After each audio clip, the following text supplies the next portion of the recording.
Good evening, folks. Welcome to another edition of Grumpy Old Spurs. We are off to a flyer. 10 people watching live. This is the stuff dreams are made of, isn't it, Dave? But look, this is just like this is brilliant for us. So all the people watching live, thank you very, very much. 13 now. Oh my God. And with me, as always, we got Dave, we've got Leon, and very special guest, with somebody we've never met before. So first time for our channel, but it's you may have seen him on Twitter. It's Connor, Levynomics on Twitter. Connor, yeah, that's it.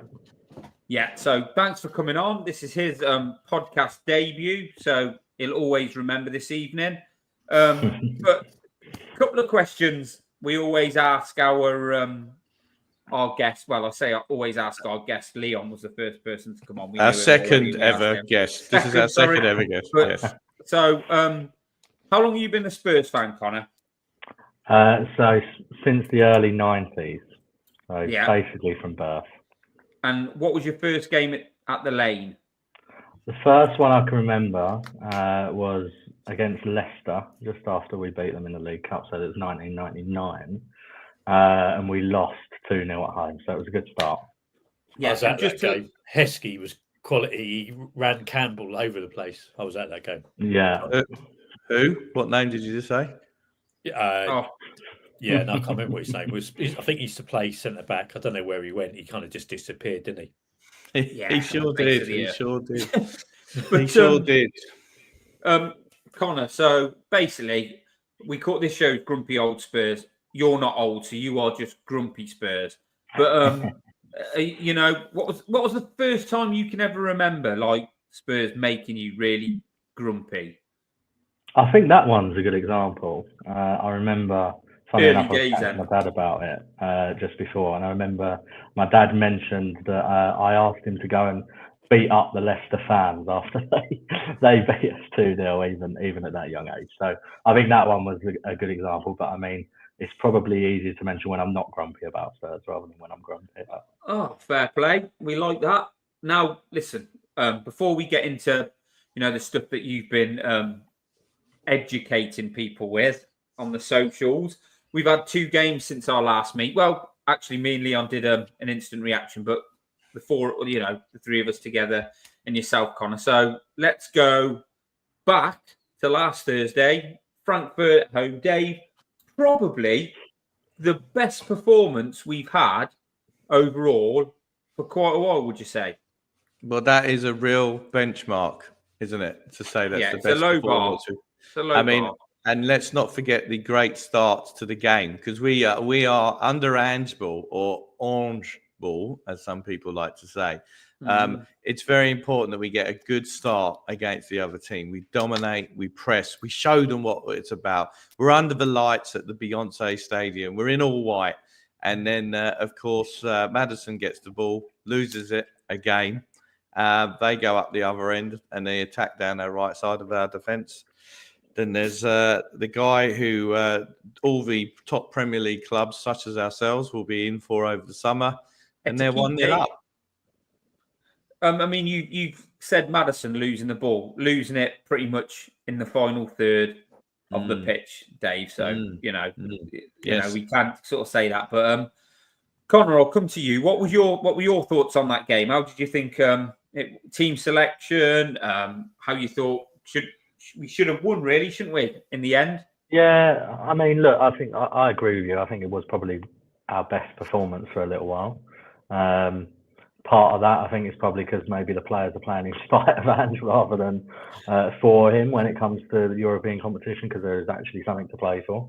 I think in the league it's quite obvious that the players have just completely switched off and there's no interest at all in the league games. And I think it was probably our best performance, albeit I do agree with David, it's a pretty low bar.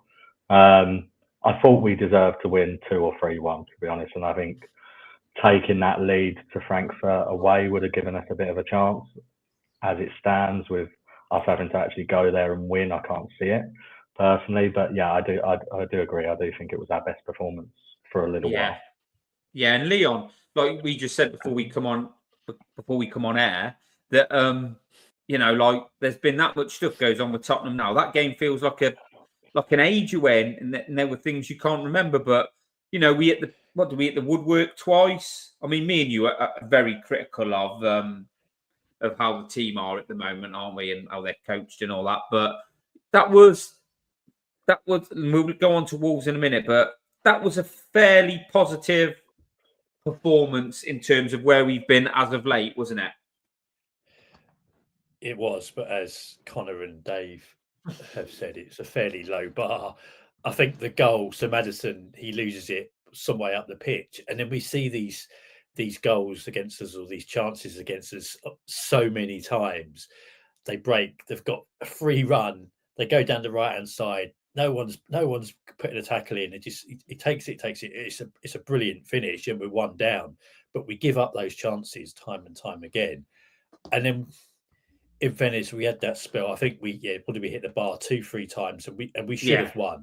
And I think if we were going there, we were 3-1 up, I'd be a bit jittery about it. But maybe I'd fancy us. But with a 1-1, we've got to go. Not 1-1. Yeah, 1-1. We've got to go. Yeah, 1-1. Yeah, it's. I'm not. Yeah. I don't fancy it at all. Can you imagine, Leon? And I'll come on to the guys in a minute. Playing in that game, if we had a front three that were playing well and playing with some sort of confidence in playing gusto, front three. Gusto, playing with gusto. Playing with gusto. Do you know what I mean? It's just like Matey boy scored 2 goals against Southampton and then failed to turn up in that game. Son was this season's Son, and Solanke's having an absolute time of it, isn't he? Well, I mean, we lack quality in the front three, obviously. But obviously, if we'd had Kane there, we probably would have scored a couple more goals. We've got issues we've got issues all over the pitch. We've got issues up front. The midfield, whatever combination he uses, minus Bergvall, just doesn't seem to work, and he chops and changes it. And then defensively, whoever's there, we still give up the same chances. It's as much to do tactically as it is to do with the personnel on the pitch. So even if we had the top quality front three, we'd still be giving up those chances and letting goals, in my opinion. I mean, the in-game management again. Son was appalling, and also, we are the Brennan Johnson fan club here, Connor. We spend at least 15 minutes each week extolling the virtues of a man who I think looks a little bit like the actor Michael Sheen. I don't know if anyone else thinks that as well. However, you also, Dave, you also likened him, and I will never let you forget this, likened him to Chris Waddle. Yes, you did. You did. Hang on a minute. First of all, let me just issue my statement here. I likened him to Chris Waddle and Darren Anderton. The start of their Tottenham careers being that they were very slow burners, and the crowd were on their back, like you two and our good friend in Vienna. And I said, no, leave Brennan alone. He will blossom like a flower in spring, which you are now experiencing in England as we go into autumn. Not even Australia. In the same ballpark, mate. Hang on a minute. I said the first 6 months of their respective careers at Tottenham, Waddle and Anderton, Anderton had a hernia like Leon. Okay. Yeah. And then he blossomed like Leon into a wonderful career. Now, Johnson, Anderton, I then said, hang on. I gave him time, but the first North London derby of this season, where yet again he didn't beat anyone, I'd had enough. Okay, I gave him time. I was patient. And before we move on, Gib, I do have to ask the question to you. I was at Balmoral Beach last week with my Time for Change poster, and Elle McPherson came up to me and she said, Dave, I'm loving the show. How's Gibbo going with the Spurs in the 90s book? So Gibbo, Elle wants to know how you going with Spurs in the 90s. Still on chapter 1 now. But if you'd like to come over and sit with me and we'll read it together, then Just Dave, give them my. I'm not sure your missus would be too happy about Dave, that. give them my deets. I Anyway, will. Connor, that's pretty much how we feel about Brennan Johnson off front line. But we just didn't do it. I think, mate, when we talk about it, you say we played well, we did all right, but we just don't win enough games, do we? We sort of could win it, but we just don't win games at the minute. We don't win enough football matches. No, look, I mean, I was there. I was in the south stand, and it was quite obvious to everyone that subs needed to be made quicker in that game as well. I mean, we come out the second half. I thought we started the second half well. We had that phase, 50 to 60 minutes where we hit the bar a couple of times, had a couple of good chances, and then it started to plateau and die a bit of a death. And at that point was the point where subs needed to be made. As David said, Sonny was awful. He should have come off. I think Tell was probably the right sub. Odegaard was obviously on the bench injured. And again, Maddison, although he's inconsistent and he can be a bit painful at times, he just seems to be the player that gets sacrificed every game, even when we need a goal. And, he could create something. So that seemed an odd sub to me as well. But look, I mean, I think we spoke about it a lot around Ange's system, and I just think there's misprofiling of players going on all across the pitch. You've got fullbacks that you could pulling into the sort of number 10 position when they'd obviously be better overlapping Porro and Udogie. You've got Maddison having to pick the ball up in the number 6 position at times because we don't have a double pivot who can pass out of the press. And then Maddison's in a position where he can't actually hurt the other team. You've got Son playing as a touchline winger, and he's in his 30s now and can hardly run anymore. So look, I think there's so many issues across the team, and for me, we're going to talk about it lots later. Obviously, the buck stops with Levy, but the immediate thing you can solve is obviously the manager. So after you've thrown all those positives our way, we're going to move on to another positive. Wolves away on Sunday, Leon. Well, hang on a second. Sorry, Leon, but we need to predict. We need to preview and predict the second leg because are we going to do that now? Are we? We're not. Well, we're not coming back. Up to you. We're free flow, Gibbo. What do you want to do? No, we'll do it because I'm going to. People, this is a real heads gone moment. I think we progress on Thursday. I've got no faith in the manager. I've got, the way we've been playing, how bad we are at home. I don't think Frankfurt were as good as everybody made them out to be when we played them before. I wasn't impressed with them. Now, everybody will probably say they're not going to be that bad at home. But I've just if we can play as we did on Thursday, and we can put those chances away this time, we can beat them. Then this tournament isn't great. The teams left in it aren't great. It is last chance saloon. For those players, and especially for Ange, it is last chance saloon for him if he's got any chance of keeping his job, which I don't think he has now after Sunday. And I've just got a feeling that we're going to progress. So, Dave, I'll come on to you next because let's have your thoughts. Well, it will be Friday morning, Good Friday, when I watch the game. And ladies and gentlemen, we are doing an instant reaction show straight after. So it could be the long Good Friday. Indeed. It is here. It comes down to this. So what are my vibes on it? Inspired by my good friend Leon, I have put a bet on for us to win on penalties. The last bet I put on was that Klopp was going to be our next manager because I was a victim of a cruel wind-up by my older brother who has bullied me from a younger age, and that's why I fled halfway around the world. So I think at the end of the day, do I think we're going to do it? Well, every big game this team has turned up for in the last 2 to 3 years, we have never turned up. Their goalkeeper might be back, although I thought the goalie in the first leg did an excellent job and played very well. I cannot help but feel that we have missed our chances in the first leg. When the chances that we had, we could be regretting that. Even Liverpool, the first leg, we had about 2 or 3 chances. We could have gone up to Liverpool 3-0 up. We still would have got spanked 4-3, no doubt. But I just think that I'm going to believe that Friday morning, we're going to be dancing through the streets of Sydney as we beat them in a penalty shootout to take us through to a semi-final against a Norwegian team who's hard to pronounce. That's what I'm feeling. Leon? I don't know what you two are talking about. I have no idea why you think we're gonna progress. Nor me. I can't explain it. Nor me. So, our last couple of games away, the Chelsea game within a minute we almost concede. The Wolves game, which we'll talk about after this, we did concede.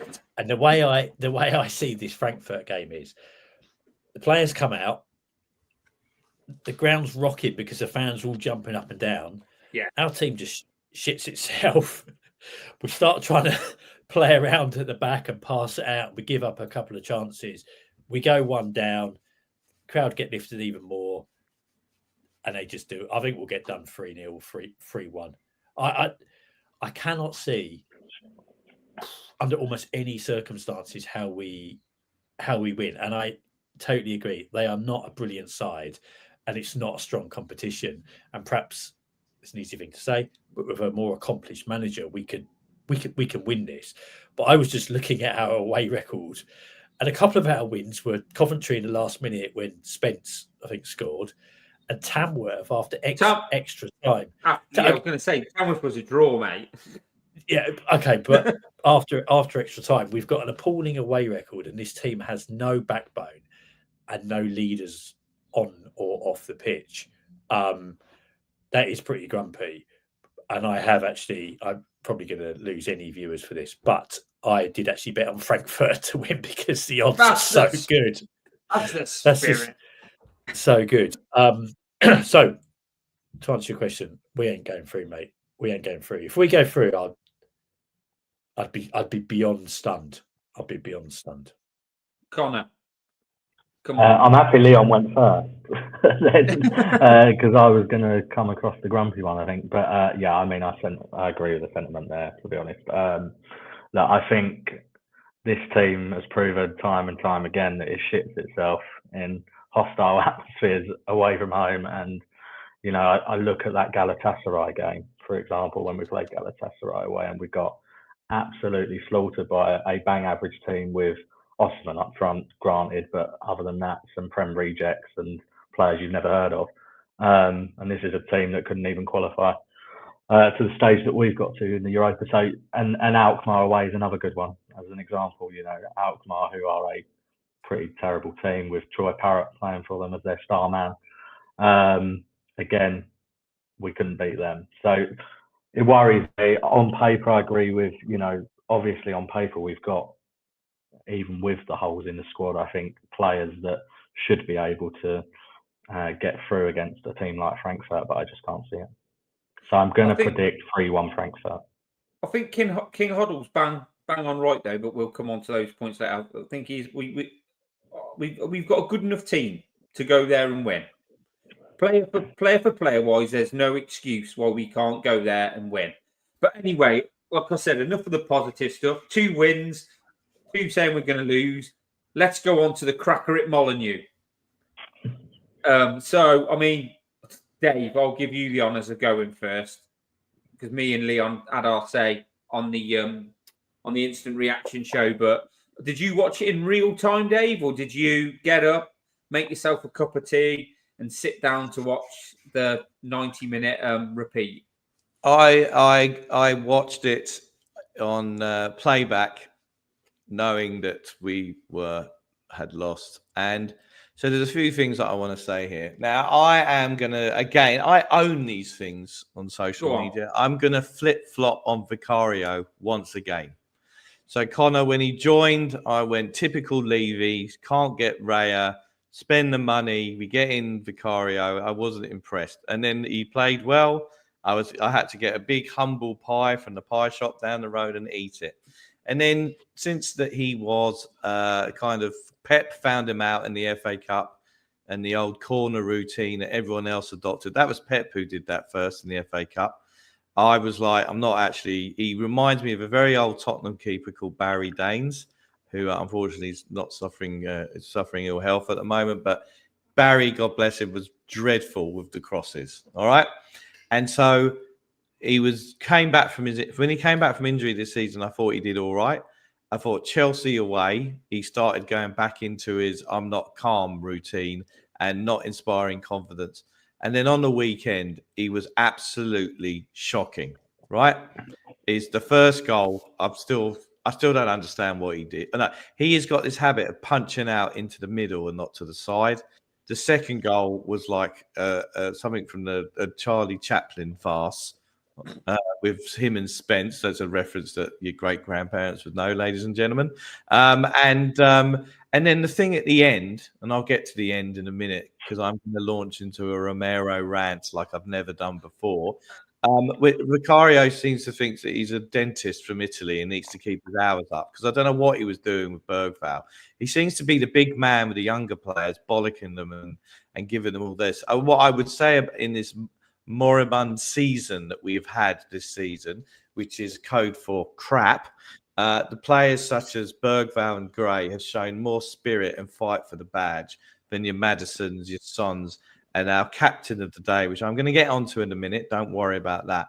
And so for Vicario to kind of, give them a bollocking, but doesn't go near our captain of the day, I think says a lot about him. So I'm thinking we are going to be doing a keep or sell show at the start of the summer, aren't we, Gibbo? But it's more going to be a sell show than a keep show. And as far as I'm concerned with Vicario, I like his parents. I like how they get stuck in the away end and, largen it, with Michael McIntyre and other members of the Tunnel Club. But, Vicario, I'm done with him.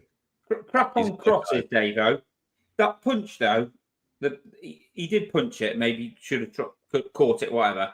But he's punched that to the edge of the area. And then literally all the Spurs bodies are in front of him. So in all fairness, mate, don't get me wrong. Because after that, Strand Larsen nearly scored. He gave the ball away. It was a clusterfuck with Spence. And I know you're going to go into Romero, who on that goal was absolutely shocking. But I'll ask you, Connor, we'll dig players out and say 4 individual mistakes which were made. But should we be digging individual mistakes out when literally every single player? Tal was lively. I'll give it. I'd say he was busy. But they're all like busy is another word for I used to call Lucas busy. If you get what I mean, but they're all bad, aren't they? They're all playing bad. They made the individual mistakes, but every player is playing bad. Yeah, I agree. Look, but I mean, I touched on it earlier when I was talking about the fact that I think they've switched off in the league, and at this level, you've only got to turn off 1 or 2%, and that's it. I mean, you saw it with. The example I always give is Ericsson. When Ericsson wanted to go, he had that period where he just stunk the place out for months, right? And then obviously we watched the Amazon documentary and he's chatting to our Lord and Saviour Daniel Levy about wanting to leave. And it's all apparent that obviously he's just switched off mentally. And that's what I see with the team. In terms of the points David made on Vicario, I think Vicario is a difficult one. It's interesting. We've probably got, if we could merge Vicario and Kinski together, we might have half a keeper. Yeah. Because, Kinski can catch the ball. And I think he will be good at playing out from the back when he gets into a more established defence and obviously ages a little bit. And Vicario is a good shot stopper. But, I mean, it was just a diabolical performance from Vicario against Wolves. I think that was probably his worst since he's been at the club, I would say. Yeah. The other individual areas I'm sure we're going to come on to, and David's going to do his piece on Romero, so I'll let him do that. But, Bergvall obviously gets a pass because Bergvall's been the shining light across this whole season, and he's absolutely fantastic. And, in 3 years' time, I'm not sure Bergvall's still going to be here based on the trajectory he's on. No, so for me, but those mistakes, those 4 individual mistakes, terrible by players, and they have got to be better. But that comes from not being switched on, being, not going out with the right attitude. They may have switched off from the league, but they shouldn't be allowed to switch off from the league. That should be drilled into them. Organisation, terrible. Lack of leadership, lack of sort of knowing what they're doing. Leon, I mean, I'll come to you on now because we had our say the other day. I don't know if you've calmed down or thought any more about it, but all those things lead into this, like into these individual mistakes, and they are. Vicario, not great pass and the ball out with his feet, yet he has to do it. We have to make 4 or 5 passes to get where other teams make 2. It's all part of, for me, and as we were talking, it's all part of coming from a shit show of literally the players just don't even look like they know what they're doing. They don't want to do it, and if they've switched off, that comes from higher. Because when you looked at that team, me and you both looked at that and go, that's a good enough team to go to Wolves and get, and have a decent game. Yeah, I think to provide some context to it, I mean, Wolves have been in the relegation places, I think, for most of the season. I know they've got a new manager, and I don't want to say it's still Wolves because that's disrespectful. They've beaten us the last 4 times, but they have been down the bottom for most of the season. We have what looked like a really strong team or a good enough team to beat Wolves out, and Wolves left their best player on the bench, who would be a star for us up front. And that performance is everything you said. Its mentality is zero, isn't it? The game kicks off. I said this in the reaction thing. It was after a minute. I thought I was going to do something. I better just the free kick, and they scored. I was just like, how have they done that? We just start like. What goes on in the changing room? And they walk out. I think we're playing a game of football here. Keep it tight. We're away from home. Everyone keep, and they just do that. They just switch on, mate. Tactically, all over the place. That bit that I said about there was one point where Spencer's in the right wing position, Gray's by him, and then they win the ball and they break. They don't score on this occasion, but there's no one on the left-hand side of the pitch. It's just wide open. So what's he doing up there? Why is no one covering him? And again, we see the steals on Twitter from images from the game, from all the games, particularly from the Wolves one, of the positions of the players and the space. It's like they're kids being attracted to the ball and just kind of running around. And then that's the mistakes. I'm with Dave Vicario. I think when we signed him, it was just like a cheap option. I used it as a reason to moan about Levy, which I love doing. And then he kind of started all right. So actually, this guy's okay. He did not catch the ball on crosses, and teams realised it was a weak link, and they just put someone on him. And he's just flappy, isn't he? He's flappy. He's not top quality, and he isn't good. He isn't good enough. And Bergvall again, give the kid a pass, but what's he doing trying to dribble out past their best player? And Romero, he's a good player. I've never been a fan of his. I know you did, or you do really like him, Gibbo. I do. It was terrible what he did on Sunday, Leon. It was. I do like him. I think the best passes for us in that only 2 look like they could create anything. I mean, he's playing centre back, but on the board, he's one of the only ones who can do it. But his attitude and application, shocking. And like being captain. He's cost us a ton of goals this season. And even in previous seasons, as Dave's about to kind of go into one and explain. But he's a player, like if he wants to play, then he's obviously a very good player. But if he doesn't, or something's off, or he doesn't buy into it, or he's got the wrong boxer shorts on, or whatever the fuck it is. Like he just doesn't play. And he's our captain and he's our leader, and he is the first one into the dressing room, isn't he? And on that note, Dave, do you think? Dave. Yeah, I just want to say this. I'm making another prediction about the Frankfurt game. If we lose, Romero will suddenly develop an injury that will see him ruled out for the rest of the season. Okay, he has been. When people talk about Hossam Ghali, Ndombele, and other exhibitions of players who have shown disrespect for our shirt, our club, and how we have become a laughing stock. We'll move on very quickly to the finances, but this man has shown a similar disrespect for our club since the day that he arrived, when he went to play that COVID game and the club told him not to and disrupted our start to the season. I take you to the World Cup season where he's injured and miraculously he starts training out in Qatar, and he's there for the first game of the World Cup. And then, of course, he came back, and the last game he played that season was, of course, the pardon my language, clusterfuck at Newcastle, where allegedly he had a fight with Lloris in the dressing room at halftime. And surprisingly, Romero was injured for the rest of that season as well.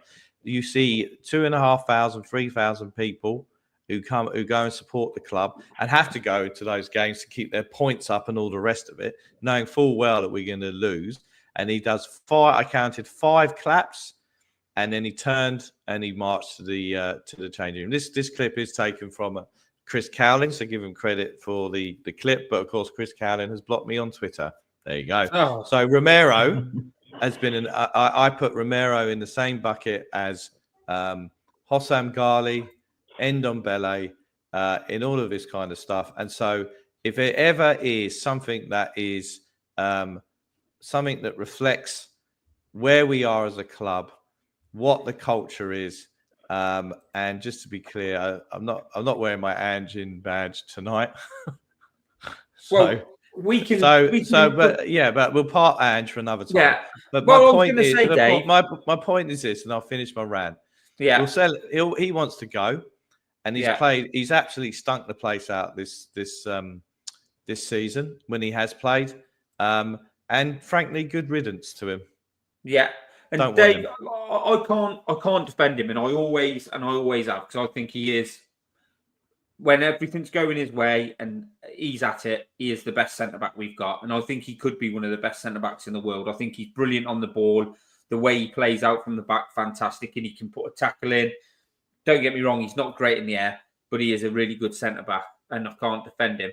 But obviously, before we move on to the second part of the show, which is completely different to the football side of it, I think everyone knows where me and Leon are regarding the manager. And me and Leon have been on this train, I think, from the end of last season. I think after Sunday, even though people beforehand were saying, oh, it doesn't matter, the league doesn't matter, I think the worm turned on Sunday. So obviously we'll come to you, Connor, first. Where are you sat on it, mate? Because he's not going to go now, but after that game, I've been saying it for a while, don't want Mason or Wells in charge, but nobody can tell me that they couldn't do any worse for them at the minute. And for me, I think this is, whether Ange wins the Europa now, this has got to be the end of the road. It's more of a risk to go into next season with him in charge. That's how I feel. Well, people who watch the show know that's how me and Leon feel. What are your thoughts on it?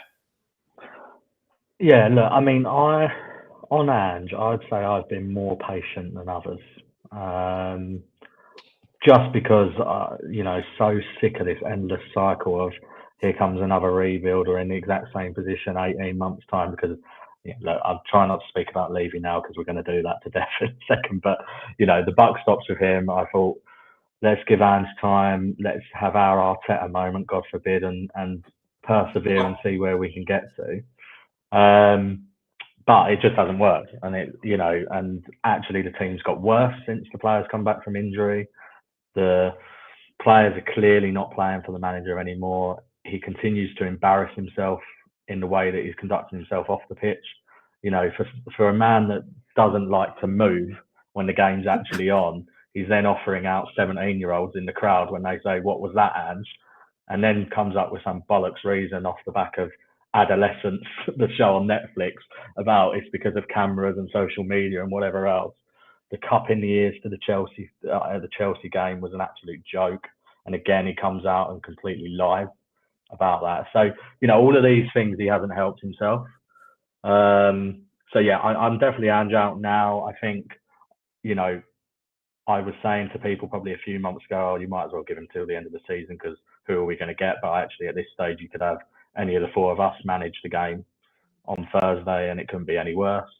I mean, he's got to go, hasn't he? He's obviously not going to go. I think he's providing Hey. the perfect human shield for Levy at the moment. So, Yeah. yeah. There you go. King Hoddle, we know he's always been a staunch backer. And even he realises now that the bloke's a fucking idiot and useless.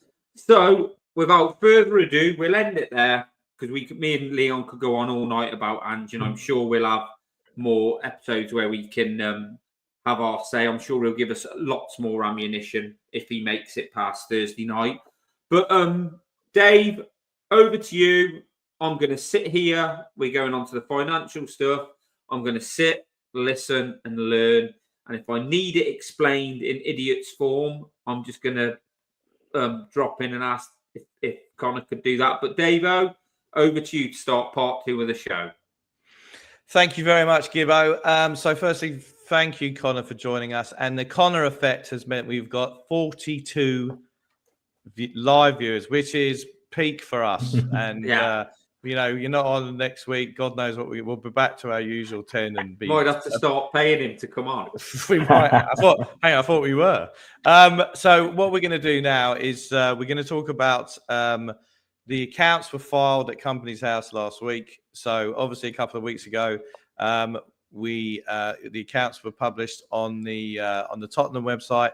And to kick off the conversation, here is a quote from our chairman, who, of course, as we know, is the worst remunerated chairman in the Premier League. He's doing it for the love. And the points here is that he said, and I'm not doing a Levy impersonation, since opening on our new stadium in April 2019, we've invested over 700 million net.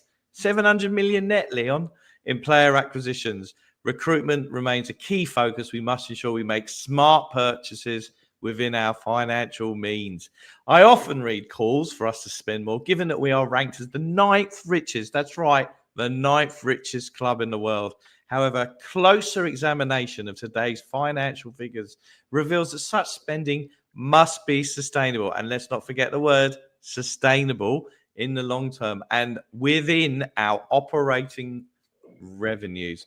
So that's kind of sets the mood in terms of where we are. So kind of from a financial point of view, what's your overall thoughts on our club position? Are we as impoverished as Daniel was making out? Yeah, thanks for that. I mean, look, this statement that Levy put out was successful in one thing. It was successful in creating my Twitter account, to be honest, and making me want to start getting involved with this stuff more, and being involved with Change for Tottenham a bit and doing some of the research for those guys as well. The arrogance of the man just is beyond belief. I mean, the way that he's presented these financial numbers, and I'll come on to why, we certainly are not impoverished as this appears to be. And the lack of accountability is just beyond belief. I mean, look, let's start, I suppose, we'll start with we've invested over 700 million net in player acquisitions, and thank you, Daniel, for doing that, although none of the money has obviously come from him. I suppose I should mention, right, as a sort of overlay, this is in a year where we only played 41 games. We didn't have European football. We still had some big hitters on the wage bill, and we weren't at full capacity when it comes to non-footballing events, right? So I think there was only about 6 or 7 non-footballing events included in the revenue numbers here. So, to hit 528 million revenue in that sort of year basically tells you that our baseline in any given year is always going to be £500 million plus revenue as a business. When it comes to next year's numbers, we're going to hit 600 million. And that's with Europa League plus the sort of ramp up of the non-footballing events. Were we to get back into the Champions League by some miracle of winning the Europa League, which I can't see, we could be hitting close to 700 million in revenue, I suspect, in a year where we're in the Champions League. And if you think Arsenal are about 615 million at the moment, we have obviously these other strands of revenue that put us above that. So that just gives you a sort of flavour, I suppose, of the beast that we are as it comes to revenue making. And look, this is the one bit of credit I will give them. ENIC have done a good job of diversifying revenue and creating other revenue streams. Now, it's quite clear that's obviously for the benefit of ENIC and Levy rather than the football club, but nevertheless, we are a revenue-making machine now, and there's no way you can avoid that.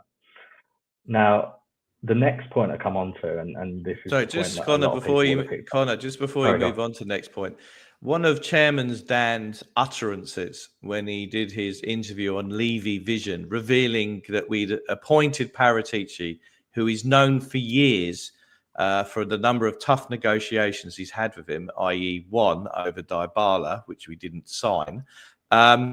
He said the famous quote is, every single penny of revenue from the non-footballing activities will go into the first team. So I don't know if you've had much of a chance to look at the accounts. Does that match up? Has every single penny of revenue gone into that first team? No. I am surprised to hear that answer. Yeah, I mean, look, when you try and follow, and if anyone is as geeky and boring as me and tries to follow the various subsidiary accounts and everything else, the corporate structure of Tottenham is really complex, right? Because we've got you've got Tottenham Hotspur Limited, which is sort of the main group company, with 10 to 15 subsidiaries under that, most of which are property holding companies. You've then got the whole Bahamas piece wrapped into that as well. So actually it's very difficult, and obviously we can't see the Bahamas account, so it's very difficult to follow through all of the various transactions. But I'll just give you an example, right, in terms of that point of how the money from operations is being used for other purposes. So the key one really is on cash outflows for property, plant and equipment, as it's called in the accounts, which is basically where the club is making property acquisitions. So this will either be as part of the sort of stadium project, purchasing houses, which they're going to then develop in the local area, or the hotel, or other things in the local area, which is obviously all about building up ENIC's property portfolio as part of the club's operations. In the last 2 years, cash outflow, so this is real cash that's gone out the door, I'm not looking at accounting, this is real cash that's gone out the door for those property investments, is about £90 million in the last 2 years. Now, obviously, ENIC will make the argument that they are doing that to benefit the club in the longer run, and then you're going to get more revenue streams or whatever else. But it's quite clear that the focus for the football club in the short to medium term is actually all about trying to increase ENIC's own project and portfolio to the day, please God, they finally come to sell. So, yeah, I mean, David, on that point, no, it isn't all being used for the club. And this becomes more stark when you then start to look at where wages sit, how we, and what I always like to do with this, and I've listened to some other podcasts. Kieran Maguire's been on Last Word on Spurs, and I think you've seen various Tottenham podcasts do the finances. The one point I think they really miss when they talk about it, they look at it from a purely accounting point of view of, Levy's done such a great job off the pitch, but what they miss is that comparison to other clubs. And so that's what I always try to bring alive, because I think what that brings alive is how we operate as a club in such a different way to any other serious football club, and why the focus is not on the football and it's actually on, benefiting ENIC. Yeah, so just to be clear, and the way that the structure is, so you have the accounts for Tottenham Hotspurs Limited, I think, okay, yeah. And then you have all these companies that are part of the group, which is called the subsidiaries. So you would get Tottenham Hotspurs Limited either invest into these subsidiaries or own these subsidiaries. So all of this, to be very, very clear, if Donna's watching or her mates, is all legal. And it's very, very, and the way that you would do it. So for the hotel, Gibbo, you set up one company that just has one asset, which is investing in the build of the hotel. And that's perfectly normal when you're investing in building infrastructure or property. You have one company, the one asset is cash and investing in the hotel, right? And so one of the questions that I have asked repeatedly is, how is the build of the hotel financed?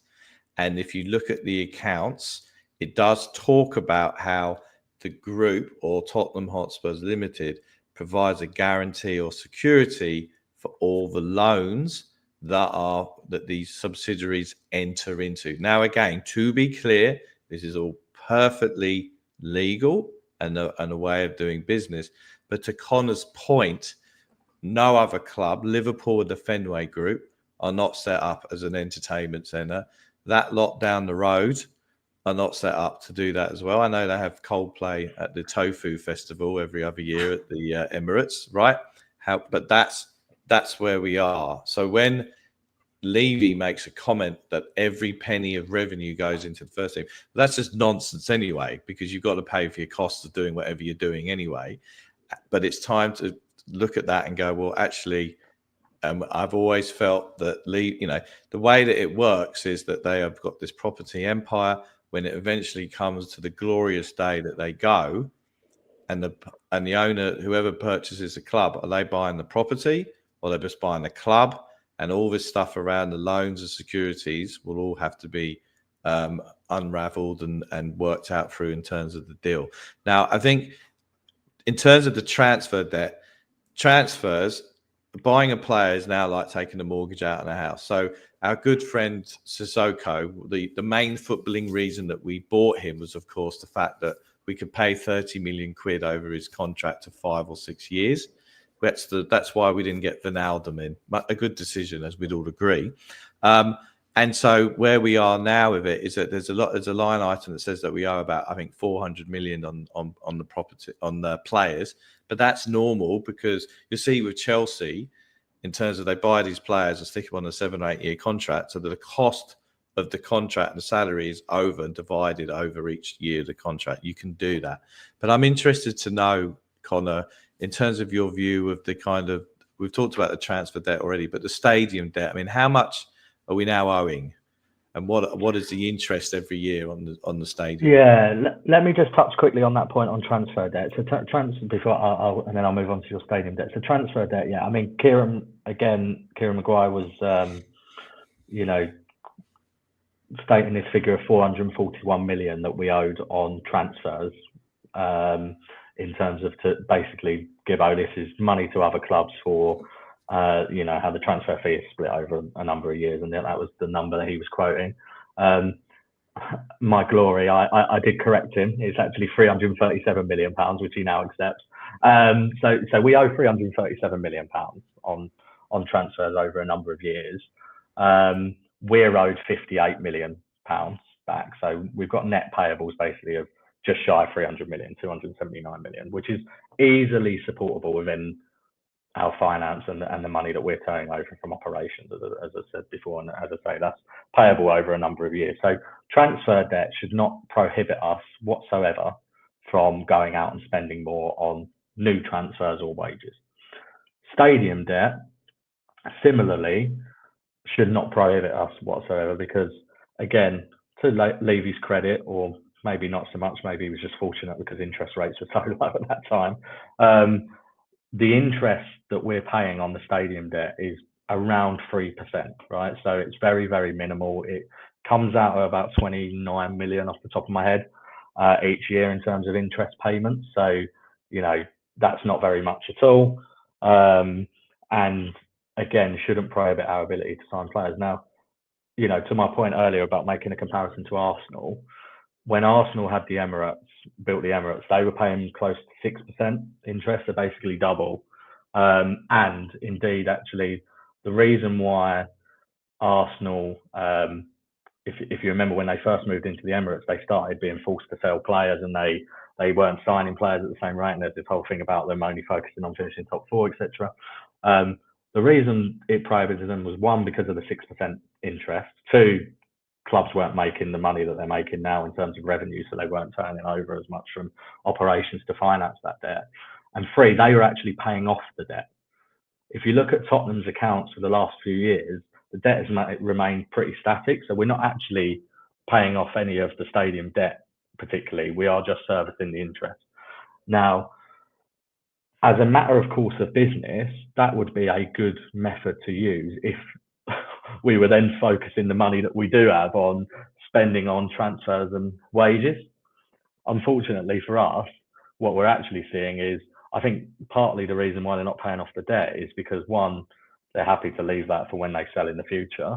But two, because they've got this alternative focus on building out the ENIC property portfolio and using money there. You know, for example, if we'd used the £90 million that has gone out the door on the hotel and the properties, etc., to service that debt, you could have had an argument to say, okay, look, they're trying to bring that down so that future interest payments reduce, but they haven't done that. So, and the final point I'd make on the stadium debt, and I make this point a lot about the Cronkies. So the Cronkies were viewed as, from an Arsenal perspective, as terrible owners. You'll remember all of the Cronky out protests. Just as an example, since we've built the new stadium, the Cronkies have put £334 million of their own money into Arsenal. They took on the last £180 million of stadium debt for Arsenal. So basically removed any future financing issues, because obviously if they're charging a notional interest on their money, it's so low that it's going to be, but I'm guessing it's at nil.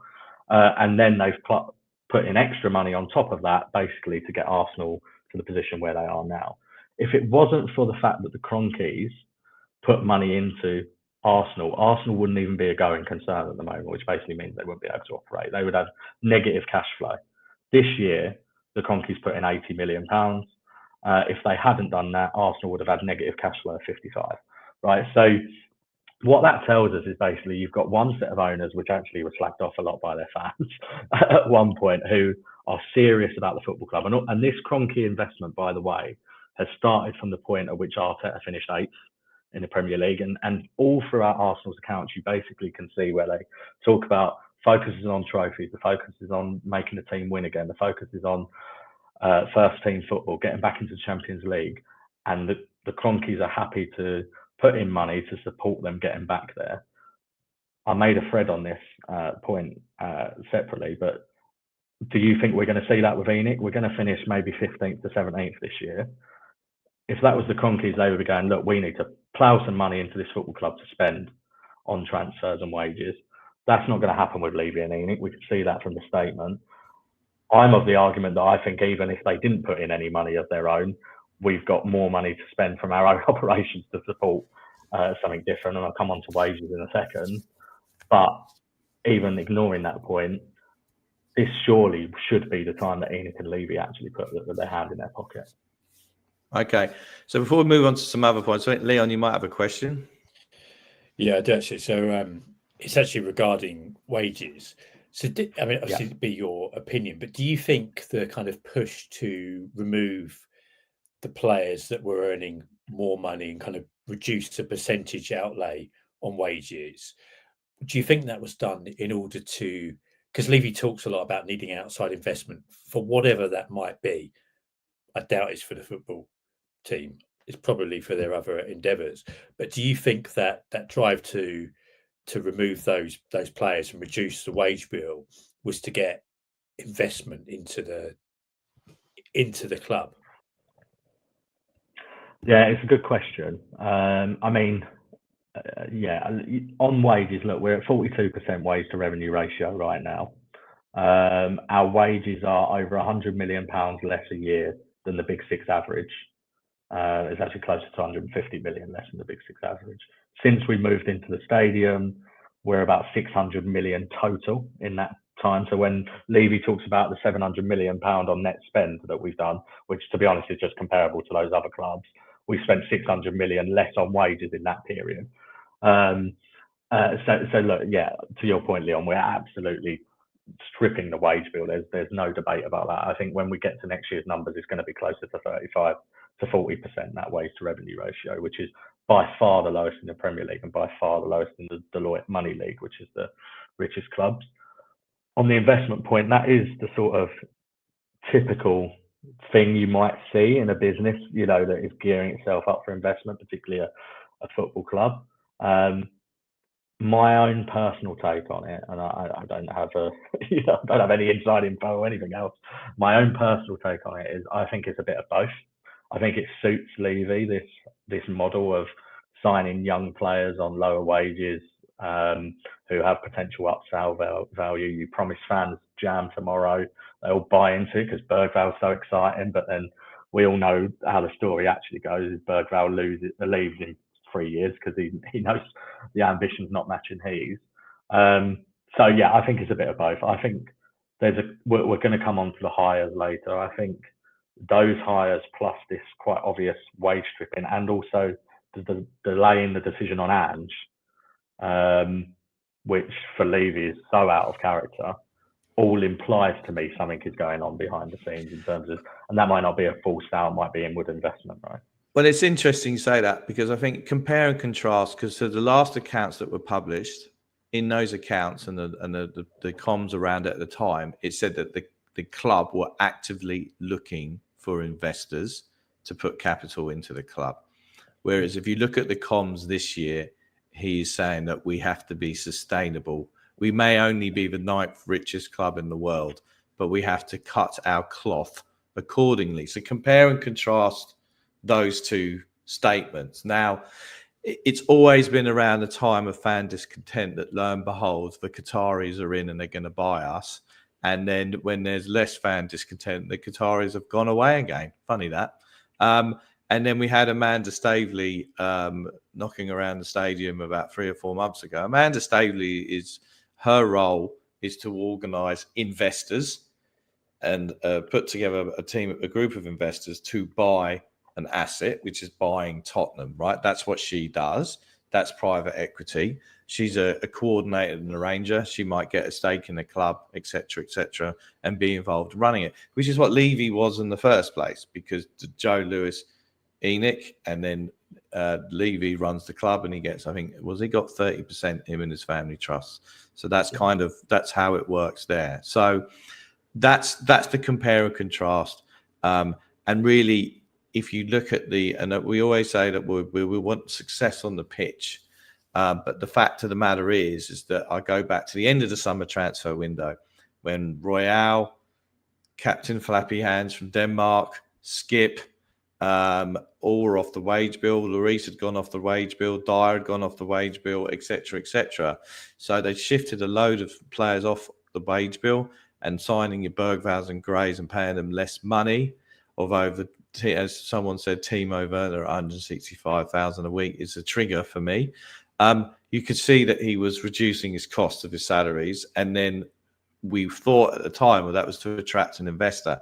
But any investor with a brain coming in goes, well, you've got all these players off the wage bill, but you've actually reduced the quality of the squad, and therefore we're going to have to invest more money to get the squad back up to fifth or whatever. And that's kind of where we are. Now, I'm conscious of time that we've got. We've probably got about another 10, 15 minutes, if that's all right, guys. I would like to get on to the next thing that often people not throw up being the wrong word, often put forward in support of Levy and Enoch, is that Levy doesn't take out Glazer-esque dividends out of the club. Connor, your thoughts on that? And that is known as a leading question. Yeah. Look, I think the point of dividends, I always enjoy that they make this point every year in the accounts of, look at us, we haven't paid a dividend. I mean, football clubs don't typically pay dividends, just to be clear. The Glazers were an absolute outlier, and I think they're probably the only ownership model that can compete with Levy and Enoch for being the worst in the league, right? And probably are worse, to be honest. But yeah, look, they don't pay a dividend, but that is completely typical of football clubs. Arsenal won't be paying a dividend. Liverpool don't pay a dividend. The rest of the big six don't. And United haven't paid one for the last 2 years. You will have all seen Jim Ratcliffe's interview around how they're going to run out of cash. So they haven't been in a position to. So look, no, they don't. We don't pay dividends. No one else is by far the highest of any director in the Premier League. Since the new stadium has been built, he's banked over 26 million. Last year's numbers, he was at 3.7 million. The year before that, which was the year we finished 8th, he paid himself an additional bonus of 3 million. So his pay was actually over 6 million. God knows why. He got that additional 3 million bonus. Obviously, there's no explanation whatsoever. just to give you some sort of comparison points, as I say, obviously when it comes to football directors, he's by far the highest. The observations I'd also make on that is, compared to some of the directors, highest paid directors of other clubs, he's also a part owner, right? So, that the fact that he's actually going to walk away with significant wealth whenever they do decide to walk away from the club and sell the club, he's probably going to walk away with anywhere between 750 million to £1 billion, him personally. So for him to know that is coming with very, very little investment from ENIC themselves, they put in 97 million in 2021, which was the first time they'd injected any capital into the club since 2004. For that, they purchased the club for, 30 million or something. So, the investment that they've actually had to put in for the So just on that was so just to be clear on it. Sorry to cut across you guys. So to be clear, that 97 one. So if you remember the halcyon days of spanking the Gooners at 3-0. And we were in the Champions League, and here we go. This is it. We got a big summer, and then they announced that up to 150 million would be spent on and off the field activities, ladies and gentlemen. I think reading the accounts, we have spent 100 out that 150 of that facility.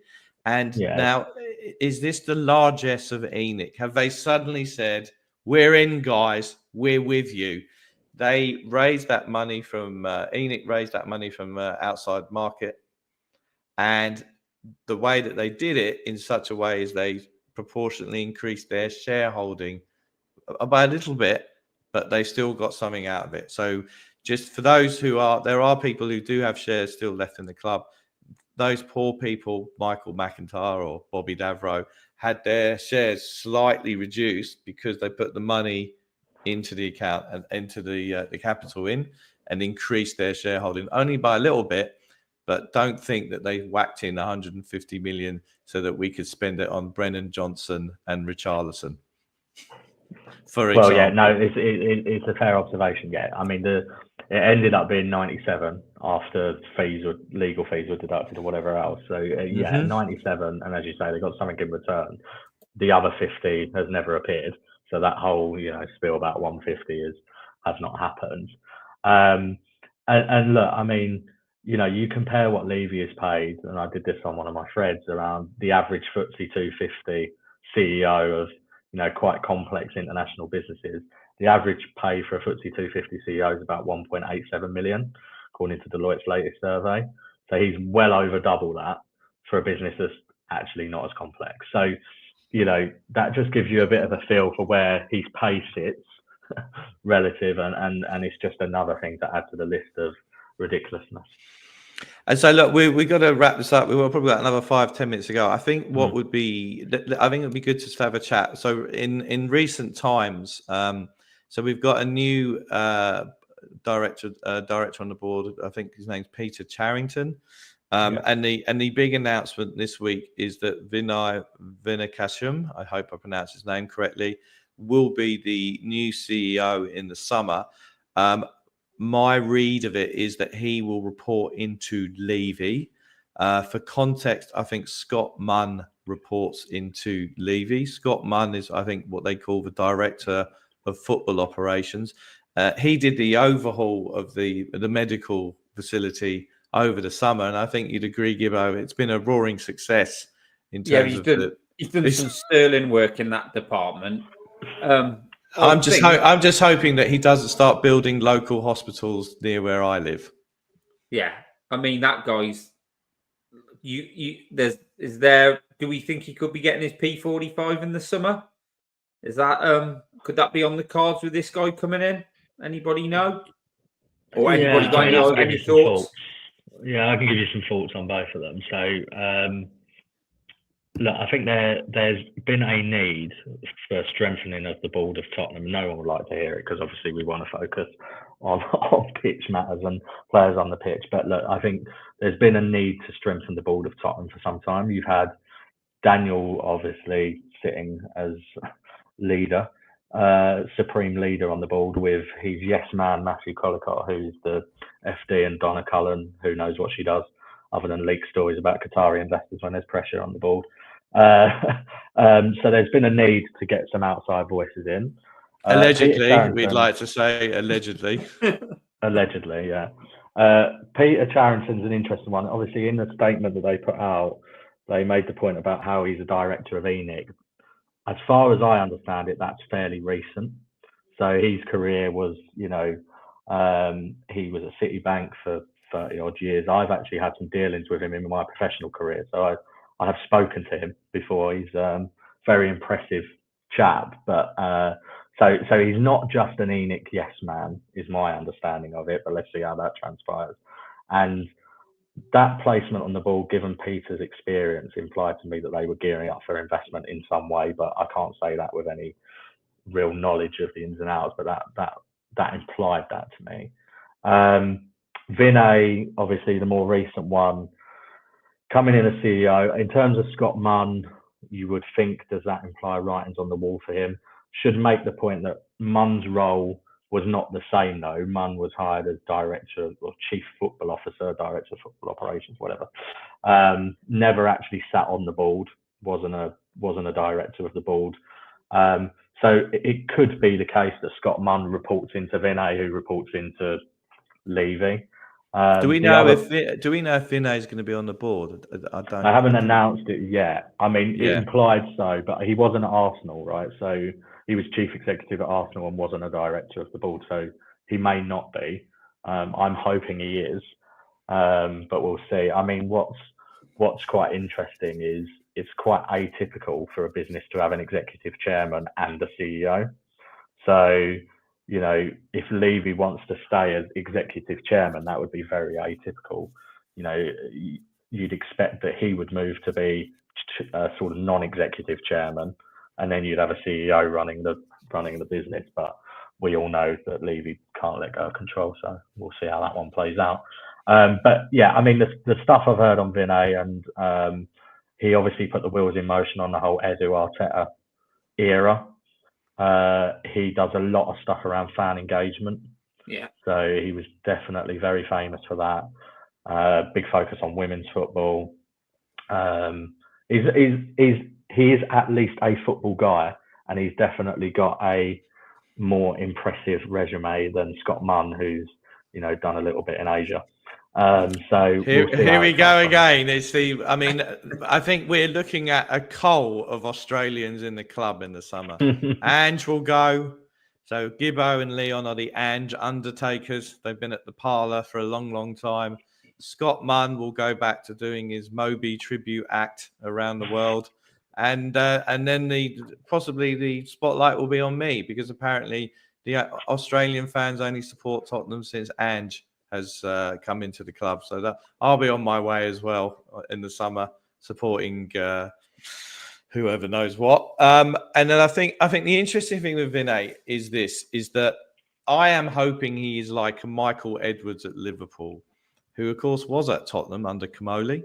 I'm hoping he's like Paul Barber, who of course was at Tottenham, and allegedly they said have come back, and Levy offered to pay him less than what he was on at Brighton, allegedly. And so what I would like to see on that board is someone who is actually a football person, who knows how to run a proper football operation. One of Levy's biggest issues has been he's obviously likes to appoint people on the cheap, or when he does appoint people, they're not very good.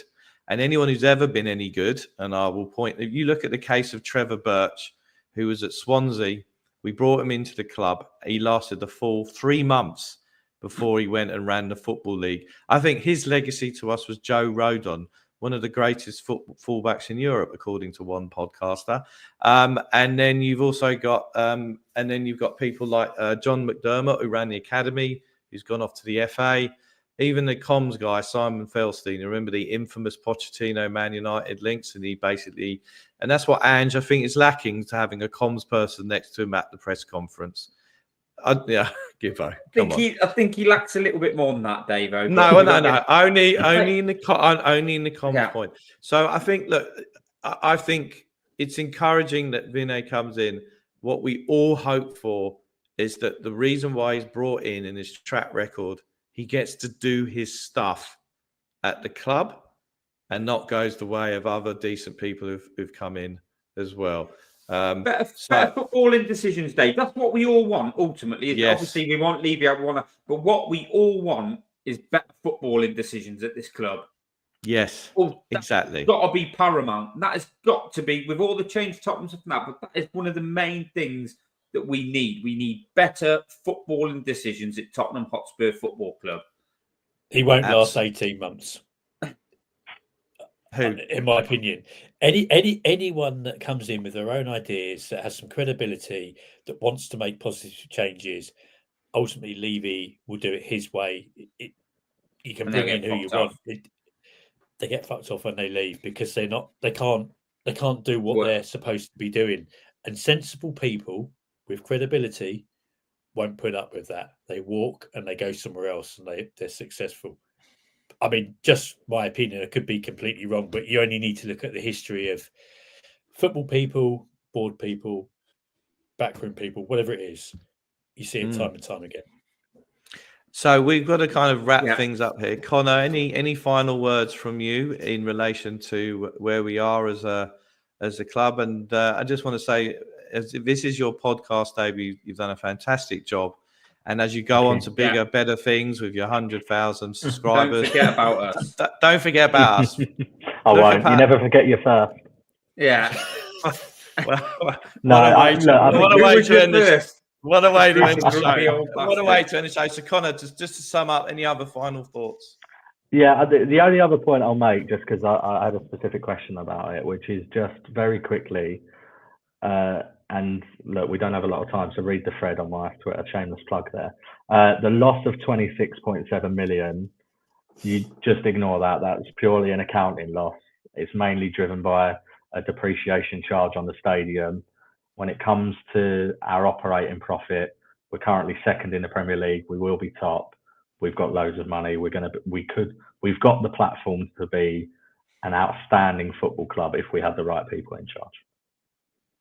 And on that note, thank you very much for coming on, Connor. I haven't this second part, I haven't really said anything on, or Leon. We've just been listening. It's not my bag. Leon knows a bit more about that type of stuff. Dave's obviously pushed the show in the right direction. But thanks for coming on, mate. We'd love to have you on again, maybe in the summer. Yeah, definitely. But something more that I can get involved with is if we talk about transfers and how much we can spend and all that type of stuff. And I'm sure other people would like to come and watch that type of show. But thanks for coming on.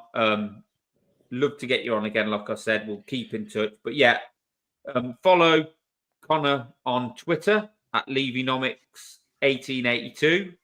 And happy with that, Dave, Leon? Happy with the show? Yeah, don't forget, we are back. Instant reaction. Will it be a long Good Friday in Australia? Will we be dancing in the streets of Worcester and Sydney? Will we be... where are you, Kent, aren't you, Leon? I can't remember. I'm in South London. I won't be South dancing London. anywhere. My hernia is killing me at the moment. The Darren Anderton of grumpy old Spurs. So we got instant reaction Thursday night UK time after the game. Will we be having a champagne out, or will we be getting stuck into the gin? So thanks very much from me. Come on, you Spurs, from me. Leon, any final words from you? Levy out. Nice one, Connor. Cheers, Connor.